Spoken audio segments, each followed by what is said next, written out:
soaked t-shirt out the window as we passed, and it landed on the hood of the Altima, leaving a streak as it slid up and over the windshield. A few kilometers later, we were joined by a highway patrol officer who matched our speed and cleared the way to the ambulance, which was waiting a short distance ahead.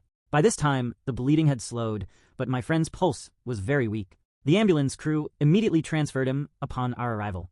I jumped into the ambulance and we sped off.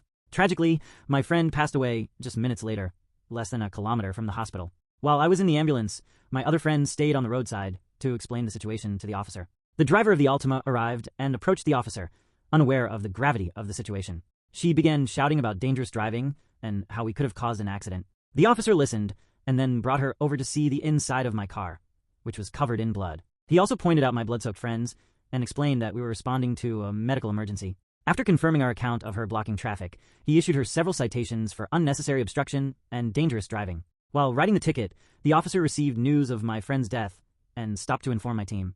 He chose not to tell the driver of the Altima, but my friends made sure she understood the consequences of her actions. On their way to meet me at the hospital, my friends passed the Subaru Forester, which had been stopped by another officer. The lesson here is simple if you can move out of the way. The person behind you might seem impatient or reckless, but they could also be dealing with a medical emergency, a partner in labor, a child experiencing a diabetic attack, or, as in our case, someone bleeding to death. Letting someone pass costs you nothing and could save a life. While such situations are rare, they are not impossible. Your response reflects your mindset. If you assume you're always in the right and others are wrong, you'll struggle to navigate life's challenges.